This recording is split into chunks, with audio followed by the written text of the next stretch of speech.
Bonjour à toutes et à tous et bienvenue au Cryptos Technical Briefing. Chers amis, bienvenue mardi 22 avril 2025. J'espère que vous avez passé un bon week-end prolongé mais que vous êtes quand même resté aware de l'actualité des marchés boursiers. Et oui les amis, c'est pas les vacances, les grandes vacances sont encore loin et Bitcoin a le temps de se réveiller d'ici l'été. Alors, bon, les fondamentaux, les choses deviennent piquantes, les choses deviennent très salées, très poivrées. Trump versus Jérôme Powell. Ça, c'est le piment qu'il manquait pour redonner de la saveur à ces marchés financiers, d'ailleurs pour lesquels moi je pense que le bottom, en ce qui concerne les actifs risqués, a été établi la première quinzaine du mois d'avril. Mais le fait que le bottom ait été établi, vous vous en fichez, car ce qui vous intéresse, c'est de savoir si un jour, peut-être, Bitcoin pourra reprendre le chemin du Nord. Je sais pas, non. Le Nord est certainement pas par ici. Bon, il va être soit par ici, soit par ici. Mais vous m'avez compris. Bon, ça devient intéressant. Alors, la guerre commerciale, tout le monde a compris. Le marché attend des deals commerciaux. Pour l'instant, ce sont des négociations bilatérales. Les grands blocs commerciaux discutent. Ok, le Japon, en fait, tout le monde ne s'intéresse qu'à un deal entre les États-Unis et l'Union européenne. Ça discute. Mais surtout, un deal entre les États-Unis et la Chine. Mais pour le moment, c'est une question d'ego. Chacun attend que le premier vienne à la table des négociations. Les États-Unis demandent du respect, la Chine demande du respect. Les États-Unis, on ne sait pas ce qu'ils demandent, ils demandent plein de choses. Bon, bref. Et puis aux États-Unis se joue une nouvelle partie pimentée, la guerre qui s'annonce entre Jérôme Powell et Donald Trump. Alors, dites-vous bien une chose, Donald Trump n'a pas le pouvoir de licencier. Il aime bien faire des tweets en disant qu'il fire tout le monde. Il n'a pas le pouvoir de licencier le patron de la Réserve fédérale des États-Unis si celui-ci ne baisse pas, ne reprend pas rapidement la baisse du taux d'intérêt des fonds fédéraux, car bien sûr c'est ce que veut Trump. Trump a bien conscience que ce qu'il mène là peut un peu agir sur la croissance économique dans un premier temps, et lui il veut libérer la liquidité en reprenant la baisse des taux, libérer la liquidité en stoppant la baisse du bilan de la Fed, et donc il fait exactement pareil que son premier mandat. C'était l'arme de la communication. Vous savez, le Federal Reserve Act, l'acte qui établit la Réserve fédérale des États-Unis, en fait, c'est une fédération des banques centrales régionales aux États-Unis. Il n'y a pas une banque centrale par État américain, il y a 50 États aux States, mais elle couvre certaines zones, donc plusieurs États. Bon, le patron de la Fed, il est nommé par le président des États-Unis, mais pour un mandat de 4 ans. D'ailleurs, il est nommé par le président des États-Unis, c'est validé par le Sénat. Jérôme Powell a été nommé par Trump. Et à l'époque, le Sénat des États-Unis avait confirmé ce choix. Popo a un mandat qui le mène, je crois, jusqu'à février ou mars 2026. Et voilà que depuis une semaine, Donald Trump commence à exprimer le fait que, bon, pas sûr que Jérôme aille au bout, et se circulent des rumeurs, des bruits de couloir autour de la Maison-Blanche. Mon envoyé spécial, moi, là, autour de la Maison-Blanche, m'a dit que des bruits circulaient comme quoi Trump cherchait peut-être à évincer Jérôme Powell. Le peut-il? La réponse est non, mais il le peut en cas... Je prends le droit du travail français. Moi, je ne suis pas salarié. Je l'étais à l'époque. J'ai été salarié pendant 15 ans, mais ça fait très longtemps que je ne le suis plus. Mais à tous ceux qui sont salariés, je m'adresse à vous. Que vous-même ou dans votre entourage, connaissez-vous quelqu'un qui a été licencié pour faute lourde? Lourde, pas grave, je crois, de mémoire, faute grave et faute lourde. Eh bien, c'est le même principe. Trump pourrait, théoriquement, la loi lui autorise, virer Jérôme Powell avant la fin de son mandat en cas de faute lourde.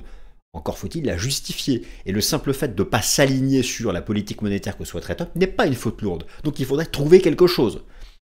Bien sûr, il y a l'arme de la pression. Il y a un historique, de mémoire, c'était le président Nixon au début des années 70, qui voulait être réélu pour un second mandat. Et puis, il souhaitait absolument que le patron de la Fed à l'époque, M. Burns, baisse les taux. Le patron de la Fed, il a dit je suis indépendant, je suis patron de la Fed est indépendante, moi, patron de la Fed, je suis indépendant. Puis il a été convoqué plein de fois à la Maison-Blanche, une pression énorme de communication, pression politique. Et il a fini par craquer. Il a baissé les taux. Mais le président Nixon ne l'avait pas viré. je pense que Donald Trump cherche à exercer le même type de pression. Ira-t-il jusqu'à le licencier? Probablement, ce serait une arme en dernier ressort. Je ne sais pas, imaginez Jérôme Montletto. Alors, imaginez Jérôme Montletto. Parce qu'il y aurait un risque d'inflation à cause de la guerre commerciale. Là, clairement, Donald Trump, il va inventer n'importe quoi pour le virer. Parce que Donald, il veut, d'ailleurs, la Banque Centrale Européenne, elle continue de baisser ses taux. En Occident, c'est vraiment la Fed qui adopte le statu quo. Pourtant, toute la désinflation a repris, les indicateurs avancés d'inflation sont au sud. Moi, vous connaissez mon point de vue depuis des mois, je vous dis qu'il n'y aurait pas de seconde vague d'inflation, pour l'instant, il n'y en a pas. Bon, je vais pas refaire tout ce laïus, je l'ai déjà fait 1000 fois, mais je le referai. Mais pas dans cette vidéo. Enfin voilà, donc c'est un peu le sujet. Avec, comme d'habitude, l'actualité de la guerre commerciale, les statistiques américaines. La prochaine décision de la Fed, c'est début mai. Le 7 mai. Il doit transpirer, Jérôme Powell. Là, il affiche une sérénité. D'ailleurs, il avait déclaré que jamais il démissionnerait, même si Donald Trump lui demandait. Mais je pense que ces nuits ne sont plus aussi sereines. Car quand l'attention de Donald Trump passe de là, pas vers Popo, à directement les yeux baraqués sur Jérôme, eh bien, je pense que ces nuits sont moins sereines. Alors, première partie, je pense que le S&P 500 a fait son point bas début avril à 4800 points. Je réexplique pourquoi. Deuxième partie, on va parler un peu sentiment du marché et cette opposition entre le sentiment des traders particuliers et celui des institutionnels. Troisième partie, cette fameuse liquidité, offre monétaire mondiale, nouveau record historique, qui devrait, selon les corrélations observées depuis des années, permettre un pump du BTC. Mais quand est-ce déjà le cas? Devons-nous attendre la première semaine du mois de mai? On va reparler des délais. Quatrième partie, euro-dollar, objectif atteint. Oui, mon général, 1,15, c'était mon objectif. Cool. Alors attention, ici, bien sûr, on parle de crypto. Ma cible sur Bitcoin, c'est entre 150 000 et 200 000. Mais ça, c'est pour la fin d'année. Mais je peux donc dire, oui, objectif atteint euro-dollar. 1,15. Peut-il aller plus haut ou non? Est-ce la fin? Dans tous les cas, tout ce pump qu'a fait l'euro-dollar de 1,05 à 1,15 sera bientôt, alors soyez encore patients, même si c'est encore volatile, bénéfique au cours du Bitcoin. Cinquième partie, on va quand même faire un point technique sur le cours du Bitcoin en repassant tous mes graphiques qui me semblent intéressants, plus la répétition de cycle, plus la liquidité, plus les vagues d'Elliott, plus l'Ishimoku, plus le chartisme et tutti quanti. Et sixième partie, on va parler des alts, avec le rebond de Solana sur son support majeur, le BNB qui n'a jamais rien lâché, et Ethereum. Ethereum, peut-on encore envisager un jour qu'ETH remonte à 4000? Bon. Et puis un mot sur Link, qui est un jeton que vous devez avoir en portefeuille. C'est parti. Chers amis, c'est le printemps 2025. Bienvenue dans l'enfer de la déclaration fiscale crypto. Bitcoin était à 100 000 $. Fin 2024. Vous avez probablement réalisé des plus-values crypto. Et oui, les amis, la fameuse flat tax à 30% vous attend. L'État a besoin de renflouer ses caisses. Pire, les dépôts, les retraits. J'ai fait des conversions en stablecoin. Parfois, je suis passé par l'euro. Mes paiements avec ma carte de paiement crypto, chez le commerçant où je suis passé de mes cryptos en euros, le stacking, les airdrops. Bon, écoutez, il fait super beau dehors, c'est le printemps. Là, vous avez 2 jours minimum de boulot à temps plein pour calculer votre plus-value imposable. Il y a 2 solutions. Mais soit vous avez le temps et vous vous y mettez. Soit vous n'avez pas le temps, vous avez peur de faire des erreurs et le fisc ne vous loupera pas. Et vous confiez ça à la société française Waltio. Déjà 80 000 utilisateurs, leader en France, leader en Belgique. Waltio fera tout pour vous. Le fonctionnement, c'est hyper simple. Toutes vos transactions sont importées chez Waltio. 700 plateformes, wallet, blockchain, protocole sont éligibles. Ensuite, vous recevez votre certificat fiscal, il est parfaitement conforme aux exigences de l'administration fiscale, ça a été développé par des professionnels du droit. Voici ce qui est bon à savoir, vous pouvez démarrer le service gratuitement sans enregistrer de carte bancaire. Le service Waltio est 100% gratuit jusqu'à 50 transactions par an. L'équipe vous accompagne de A à Z au moment de votre déclaration fiscale sur impôt.gouv.fr. Alors chers amis, foncez, suivez mon lien exclusif en description pour démarrer gratuitement le service de déclaration fiscale crypto Waltio. Je démarre par le S&P 500, le point bas semble être fait à 4800 points. En tout cas, c'est un gros niveau technique. Alors, je vous parlais déjà la semaine dernière, je pense que le marché peut encore le travailler un certain temps, mais vous avez la conjonction de plusieurs supports, cette ligne de tendance qui attrape le plus bas de la crise sanitaire, le plus bas du bear market de 2022, ça c'était aussi le bear market du BTC, et donc cette zone de prix qui attrape le point bas du S&P 500 au début du mois d'avril. Et puis, d'un point de vue du momentum, j'aime bien le fait, alors je représente le momentum ici par l'indicateur technique RSI, j'aime beaucoup le fait que l'indicateur soit sorti par le haut de la zone de survente. Alors, dans le passé, les bottoms majeurs, c'est soit des divergences en zone de survente, soit des incursions brèves en zone de survente, le tout étant de ressortir. Alors, manque-t-il une divergence? Manque-t-il en cours de clôture un petit bottom hebdomadaire ici et une div possible? En tout cas, c'est un gros support qui tient. C'est vraiment important de le tenir. Notez aussi que ça correspond au Kumo du système Ishimoku. Non mais, moi j'ai quand même un certain nombre de choses. Je peux vous montrer aussi le VIX. On peut raisonner de la même façon. L'indice dit de la peur, la volatilité implicite. Alors c'est basé sur le prix des options call et put des actions qui composent le S&P 500 pour être précis. Et lorsqu'on y applique un indicateur de momentum, j'ai encore choisi ici l'indicateur technique RSI, et bien à chaque fois qu'on ressort par le bas de la zone de surachat, donc le contraire, c'est le top de la vol. Donc pour moi, le top de la vol a été fait au début du mois d'avril. Alors oui, je sais, maintenant c'est la guerre entre Powell et Trump, c'est de l'intimidation. J'en ai parlé en introduction, je redévelopperai plus tard dans d'autres vidéos ce sujet, mais ce qui compte, ce sont les négociations commerciales. C'est vrai que pour l'instant, aucun deal majeur n'a été signé, c'est lent parce que les pays ne lâchent rien, mais c'est en cours il y a 90 jours. Bon, d'un point de vue quantitatif, vous savez où nous sommes dans une zone très basse. Vous avez ici 15% d'actions du S&P 500 au-dessus de la moyenne mobile à 50 jours. C'est une zone de bottom, alors on a du mal à en sortir, mais c'est une zone qui a vu tous les points bas ici de la crise financière, tous les bear markets majeurs. Alors on n'est pas allé chercher si bas que la crise du Covid, mais nous sommes quand même en zone basse. Bref, ni l'un dans l'autre, même si le S&P 500 en données journalières, je pense, peut rester volatile dans cette zone, et c'est ce qui se passe d'ailleurs lors des toutes dernières séances, je pense qu'ici nous avons une zone de bottomisation majeure sur le S&P 500. Sentiment participation, là aussi ça m'intéresse, puisque vous savez que vous connaissez le principe, d'un point de vue statistique, les traders particuliers sont majoritairement dans l'erreur. C'est ce que montrent les statistiques. Toutes les études qui ont été faites, que ce soit sur le marché actions, sur le marché d'échange, sur le marché des crypto-monnaies, statistiquement, le day trading des traders particuliers, il y a plus de pertes que de gains. Alors, déjà, la perte moyenne est supérieure au gain moyen. Le taux de trade gagnant est inférieur à 50%. Bon, bref, les particuliers, dans leur grande majorité, sont nuls. Attention, je ne dis pas ça pour nous ici. Je vise personne. J'oppose pas les particuliers les uns avec les autres. J'oppose la catégorie des traders particuliers aux institutionnels.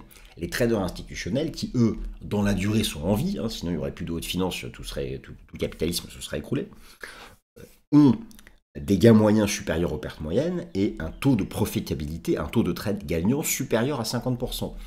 Et donc, mieux vaut suivre le consensus des institutionnels et se mettre à l'opposé du consensus des particuliers. Dans l'analyse technique, c'est tout un chapitre de l'analyse technique que l'on appelle l'analyse contrarienne des marchés financiers.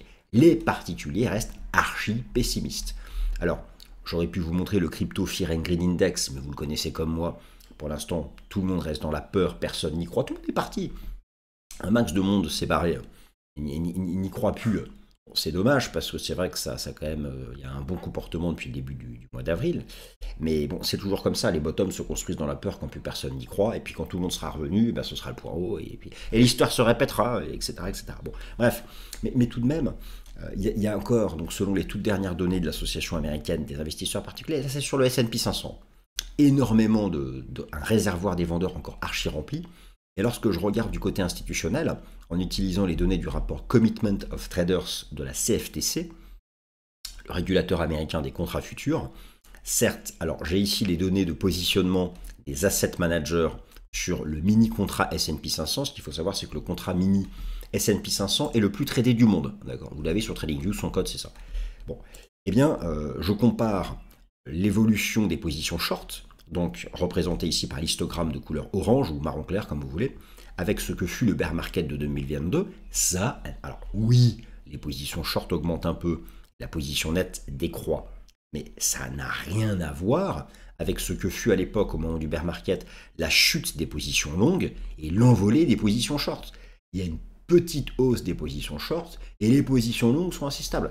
Donc les institutionnels ne font pas le pari d'un bear market, mais plutôt d'un choc isolé sur avril et d'une remontée progressive, douloureuse, volatile dans les mois qui suivent, dans les semaines qui suivent, sur fond d'actualité de la guerre commerciale et sur fond de ce que Donald tweet chaque matin. Hier encore, lundi, il tweetait sur la nullité de Jerome Powell. Bon, mais ça va être comme ça tous les jours de toute façon.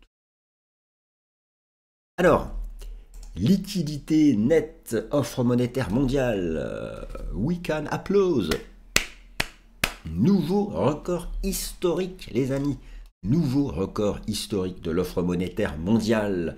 Selon la somme des agrégats monétaires M2 des principales économies, en particulier le M2 européen, la BCE a baissé ses taux encore la semaine dernière, le M2 Chinese et le M2 US. Bon, et bien sûr là, le drop qui n'en finit pas, l'effondrement du dollar américain. Et donc, l'offre monétaire mondiale fait un nouveau record historique. Alors, ce graphique, je vous l'ai présenté plusieurs fois.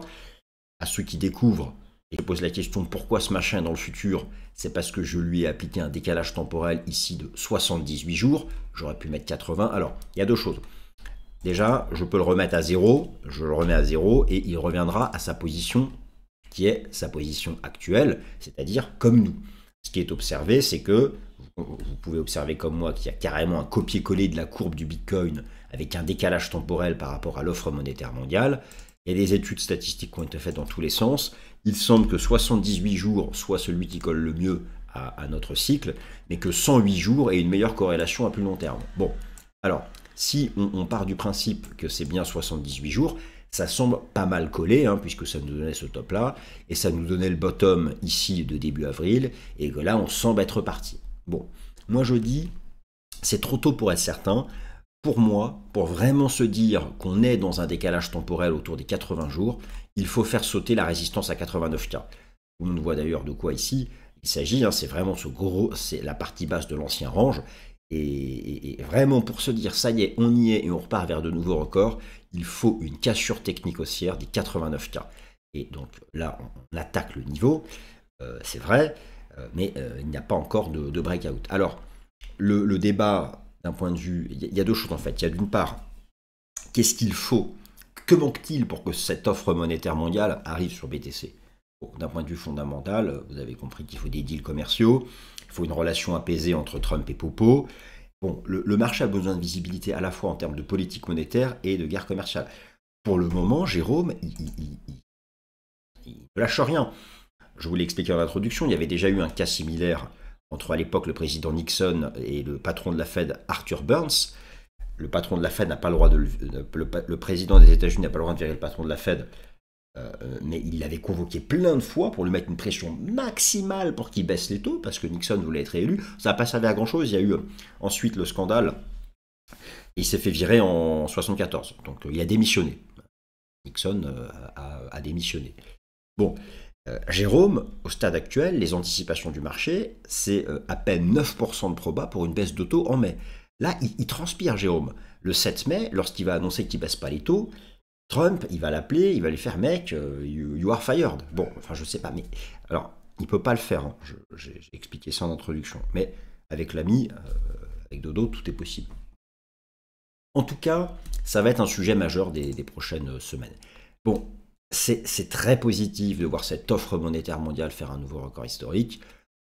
Et maintenant, est-ce que c'est vraiment 78-80 jours ou est-ce que c'est vraiment 78-80 jours ou 108 jours? Parce qu'il semble, pour ceux qui ont vraiment étudié le sujet de près, donc les chaînes US anglo-saxonnes, je ne fais que reprendre, je ne suis pas emmerdé à aller faire moi-même les calculs de corrélation. Ils l'ont fait et c'est public. Allez, vous pouvez aller les regarder si ça vous intéresse. Mais il s'avère que qu'il semble que le 108 jours soit celui qui est la meilleure corrélation globalement. Et donc, ça veut dire qu'il n'y a pas d'envolée avant mai. Donc, la question est de savoir cette fameuse résistance des 89K. Parce que, voilà, donc 108, 78, 108, 78. Cette résistance-là, elle peut rejeter les cours encore. Si c'est 108, il y a encore la place de revenir travailler ici. Faire ça, et repartir, vous voyez. Ça, et repartir. Si c'est 78, eh bien, très prochainement, il y aura un breakout. Donc, ce qui va être intéressant, c'est que en fonction du choix que Bitcoin va faire par rapport à ces 89K, on va être fixé.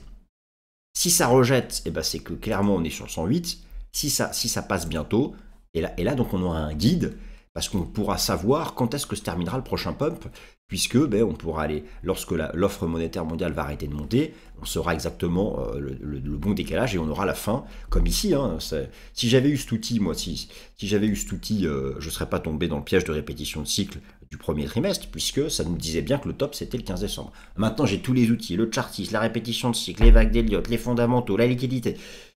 J'espère avoir maintenant dans mon sac suffisamment d'outils pour approcher la vérité le plus souvent possible.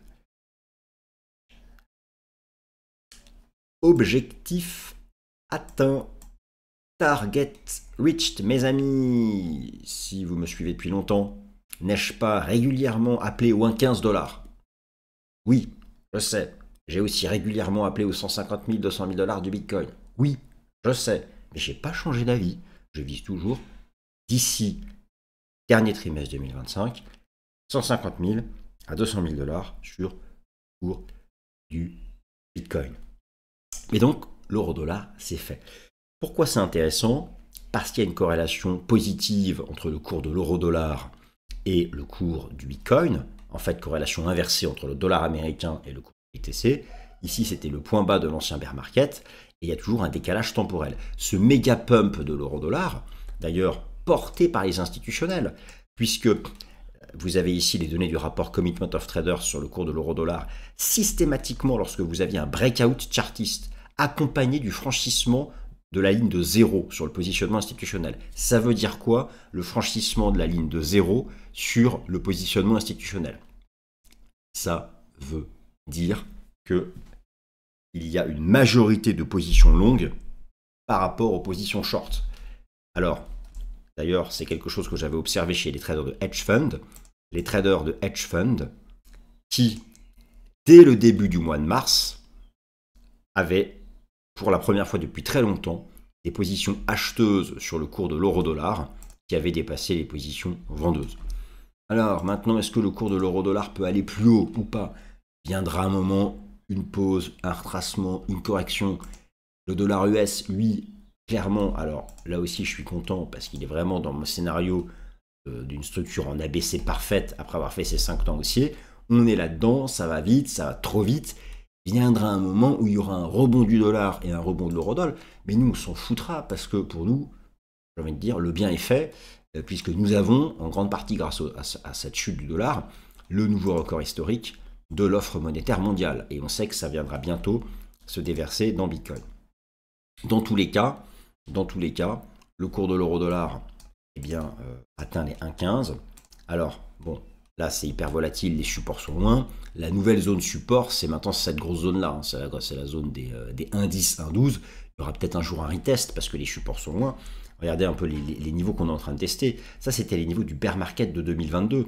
Regardez, hein, c'était vraiment le sommet historique de Bitcoin. Le sommet historique de Bitcoin ici, là, en octobre, novembre 2021, c'était lorsque l'euro-dollar avait cassé ce niveau. Et là, on est en train d'attaquer. Donc les 1,15, ça se peut, ça ne va pas passer cette semaine. Et limite, ce serait bien qu'on fasse un petit machin comme ça, un retracement, et ça repart. Moi, c'est un truc que je vois comme ça. Pause, et ça repart. Bon. Mais effectivement, si un jour on arrive à avoir un breakout weekly des 1,15, d'ailleurs c'est un 17, c'est un 20. Alors là c'est le moment d'aller faire du tourisme aux États-Unis. Hein. Vous commencez à avoir un taux de change qui est intéressant. Vous commencez à avoir un taux de change qui est intéressant. Alors, Bitcoin, donc le BTC. Alors, alors déjà les graphiques de fond, mais je vous ai présenté la semaine dernière mes graphiques de l'espoir, donc pas changé d'avis. Donc on y croit toujours tant que le marché se maintient au-dessus de l'ancien record, historique. Ça, c'est une comparaison que je vous ai montrée la semaine dernière en faisant de la répétition de cycle inversé. Là, c'est le cycle précédent, celui du halving de 2020, où à l'époque, regardez, à la même période, en avril, on avait fait une structure en rising wedge. Et ça, je vous l'ai montré la semaine dernière. Nous, notre cycle actuel, à la même époque, j'ai aligné, hein, c'est la même période temporelle. Et nous, on fait un descending wedge. Donc ça, j'avais remarqué ça, et putain, ça a l'air de vouloir marcher. On se calme. Bon, ça marchera ou pas, en fait, encore une fois, tant qu'on ne dépasse pas 89K, rien n'est fait. Et c'est ça qui est intéressant, on le voit partout, c'est vraiment ce niveau. Donc là, si c'est vraiment 78 jours, ça braquera bientôt. Si c'est 108, on revient d'abord retester par là, et puis après on peut envisager un franchissement. Bon, dans tous les cas, au-dessus de l'ancien record historique, ça reste donc une tendance bullish. Ça, c'est vraiment génial parce que c'est vraiment l'analyse technique du ratio Bitcoin S&P 500 qui nous disait que même si le S&P 500 dropait, Bitcoin allait tenir. Et c'est vrai que là, ça a été juste parfait, hein, le rebond, comment dire, l'enchaînement de creux et de sommets ascendants sur le ratio Bitcoin S&P 500 a plutôt produit de bons effets. Bon, alors maintenant, comment ça va se passer? Moi, je refais la comparaison avec la fin du range d'août dernier. Regardez comme ce fut laborieux. Oui, on a la div. Oui, on a la div. Impeccable. Mais regardez comme ce fut laborieux le temps qu'on a mis à se dégager de l'enchevêtrement des moyennes mobiles. Là, on a la div, on rebondit et on rentre à peine dans l'enchevêtrement des moyennes mobiles. Regardez, enchevêtrement des moyennes mobiles. Et on a fini par passer mi-octobre en cassant la SMA 200. Là, enchevêtrement des moyennes mobiles. D'ailleurs, la SMA 200, elle est à 89K. Là, c'est la SMA 700. Donc, je pense que là, alors, encore une fois, on retrouve les 89K. On retrouve les 89K. Donc, ça peut prendre un peu de temps. On peut ici temporiser un peu, mais voilà, pour avoir un signal bullish, il faut faire un breakout des 89. Et en daily. Belle clôture daily. Tant qu'on l'a pas, voilà. C'est ça qu'il faut surveiller. Sinon, ça peut marquer un peu une pause et tout. Ça peut temporiser un poil. Alors, et puis donc en bref, les alts, alors encore une fois, hein, n'oubliez pas, hein, bon là ça on l'a dit 1000 fois, hein, ce cycle c'est sur Bitcoin. Les alts, elles, pour l'instant, restent tout en bas, beaucoup d'entre elles sont toujours soit dans les profondeurs, soit revenues au point de départ de novembre dernier. Alors je commence par celle qui pour moi est revenue vraiment sur un support intéressant, c'est Solana. Clairement, là, quand Solana, avec cet avalement haussier sur 100 $, ça c'est la grosse zone, ça tient, on a retracé 61,8, 78,6, ça tente de repartir. Et on a repris le Kumo Weekly, on retrouve la même divergence ici d'Alix sur Bitcoin.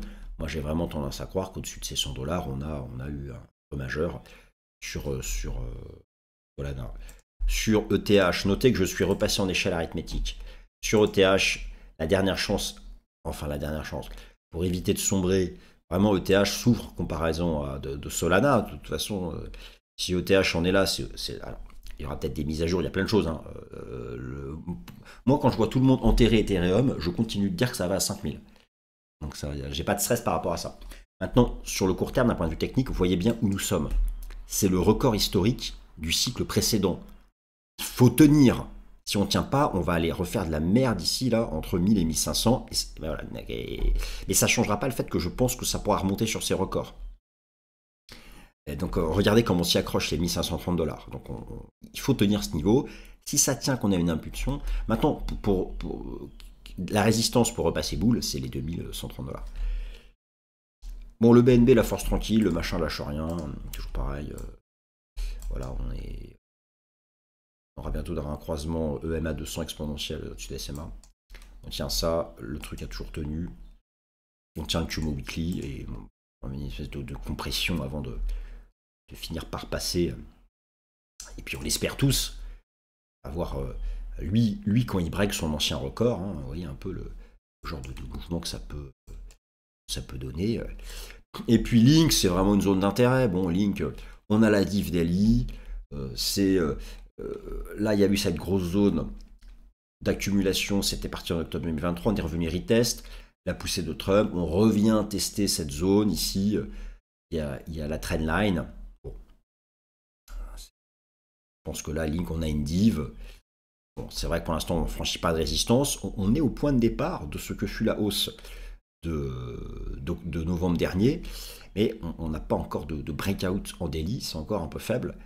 Et je me dis quand même qu'ici, c'est une zone intéressante sur le jeton Link. Voilà, chers amis. Donc, pour conclure, eh bien, il faut réaliser un breakout des 89K, je parle en dollars US, pour pouvoir dire que définitivement, the bottom is in.